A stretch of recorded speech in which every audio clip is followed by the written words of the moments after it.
Halo, selamat siang. Hari ini bersama saya, nama Leonard Melki, kelas 03 dengan NIM 12711. Jadi kali ini saya mau menjelaskan hasil kerja saya, yaitu yang pertama dari judul penelitian adalah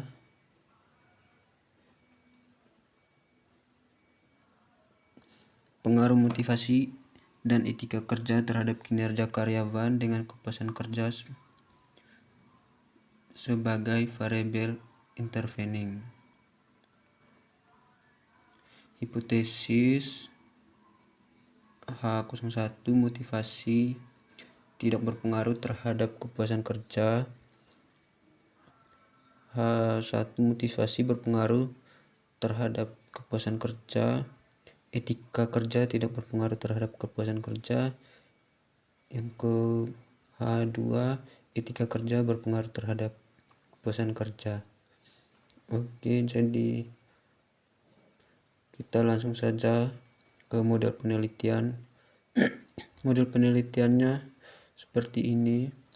Jadi kepuasan kerja, motivasi sama dengan X1, etika kerja X2, dan kinerja karyawan sama dengan Y.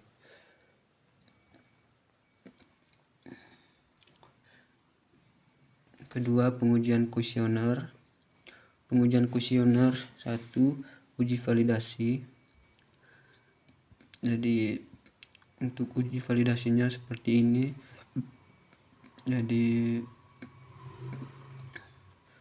ada motivasi 1, ini person correlation. Sig 2, Thailand, motivasi person correlation.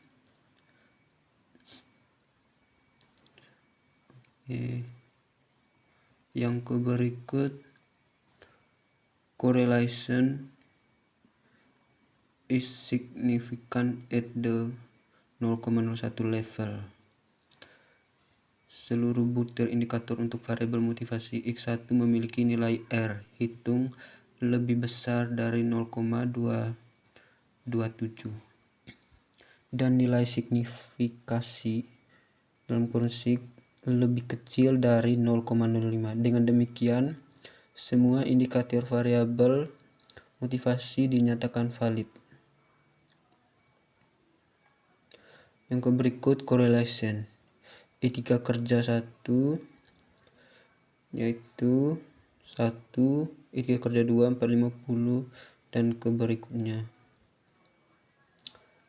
Totalnya sama dengan X2, yaitu 664, 808, 709, dan 703.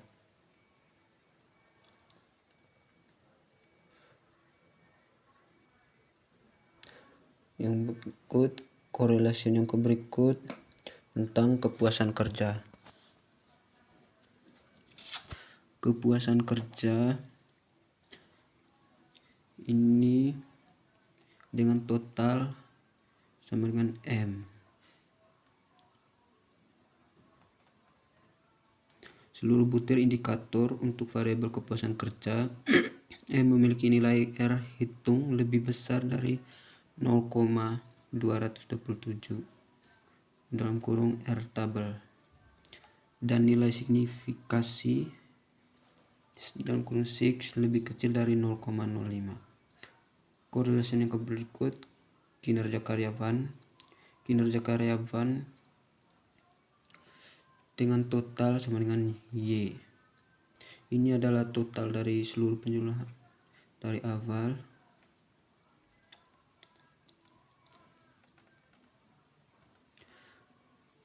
dengan keterangan seluruh butir indikator untuk variabel kinerja karyawan Y memiliki nilai R hitung lebih besar dari 0,27 dan nilai signifikasi sig lebih kecil dari 0,5. Dengan demikian, semua indikator variabel kinerja karyawan dinyatakan valid.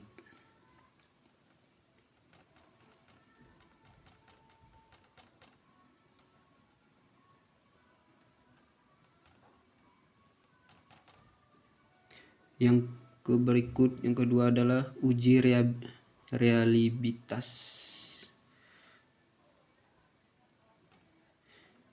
Yang pertama, case processing summary. Ini adalah bentuk dari uji reliabilitasnya. Closed, valid, exclude, dan total. Ini adalah persennya, sedangkan M-nya ini adalah nilainya. Reliability statistik. Ini adalah Kalman alpha dengan nilai 854, end of item sama dengan 20.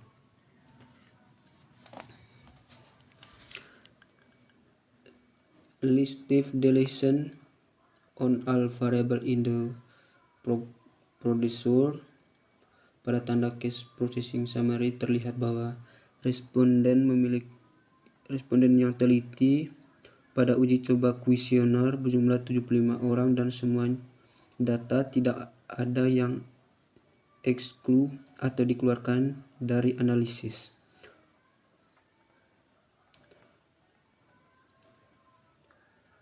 Yang berikut adalah uji asumsi klasik.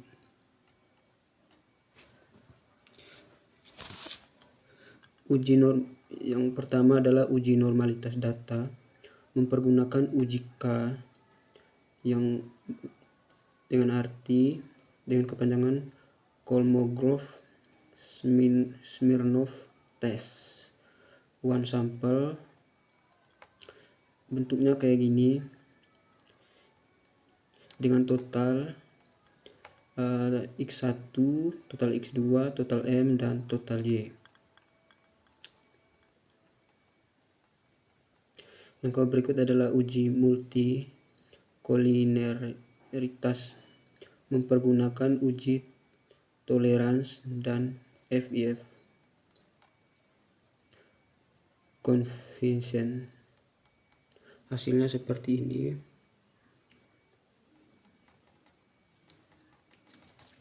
Yang berikut adalah uji heterokedastisitas, mempergunakan uji Glaser, dan bentuknya kayak gini. Koefisien ada understated convention, standardized convention, dan collinearity statistik. Dan ini adalah FIF-nya. Di sini adalah sig, ini ST error, beta, dan T. A dependent variable, ABS, dan RES. Gambar di atas adalah output hasil Glaser. Pada kotak convention terlihat X1, X2, dan M. Demikian nilai sig 1000 atau lebih besar dari 0,05 sehingga diputuskan tidak ada indikasi.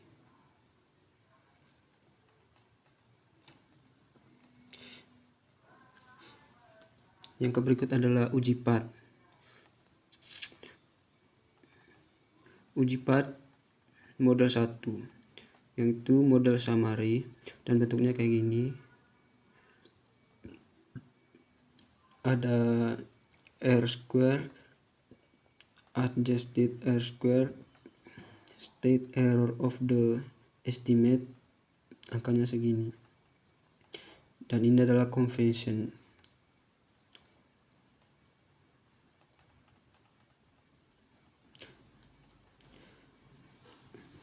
Yang pertama, dependent variable dengan total M.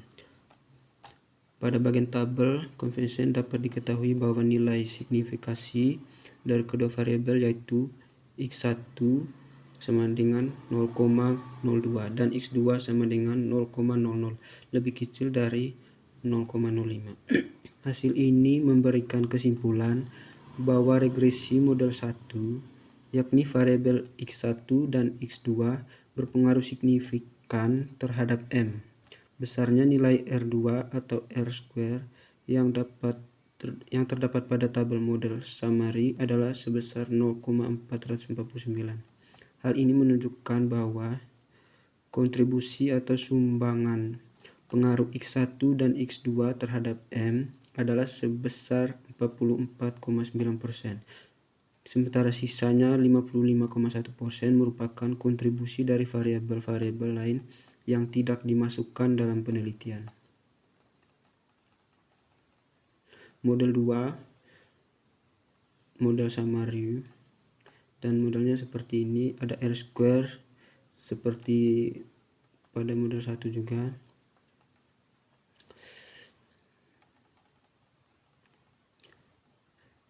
Dependent variable dengan total Y. Pada bagian tabel convention diketahui bahwa nilai signifikasi dari tiga variabel yaitu X1 sama dengan 0,484 dan X2 sama dengan 0,228 dan M-nya sama dengan 0,00, lebih kecil dari 0,05. Hasil ini memberikan kesimpulan bahwa regresi model 2 yakni variabel X1, X2 dan M berpengaruh signifikan terhadap Y. Besarnya nilai R2 atau R² yang terdapat pada tabel model summary adalah sebesar 0,5504. Hal ini menunjukkan bahwa kontribusi X1, X2 dan M terhadap Y adalah sebesar 50,4%, sementara sisanya 49,6% merupakan kontribusi dari variabel-variabel lain yang tidak diteliti. Kita lanjut. Yang berikut, makna dari koefisien determinasi atau R².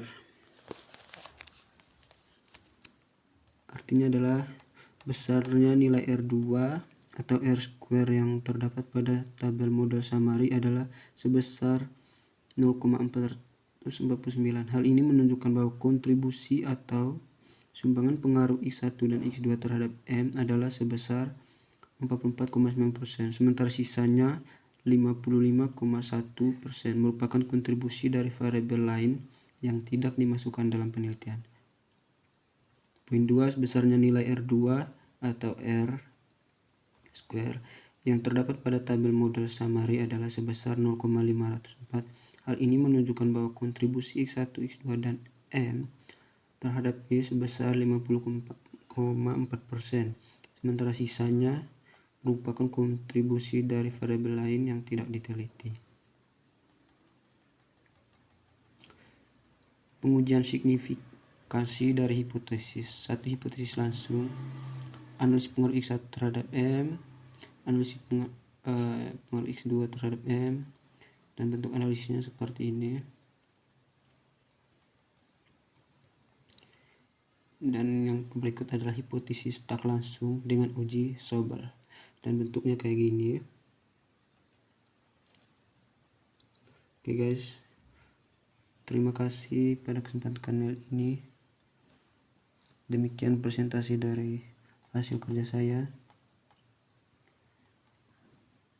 Mohon maaf bila ada kekurangan dari presentasi ini, dan mohon maaf bila data yang saya presentasikan ini tidak lengkap atau tidak sesuai dengan permintaan dari soal, karena saya mengalami yang pertama, laptopnya tidak mendukung atau SPS-nya tidak bisa di-download. Akhirnya saya mengerjakannya di counter, namun waktunya tidak cukup. Jadi terima kasih, mohon maaf yang sebesar-besarnya.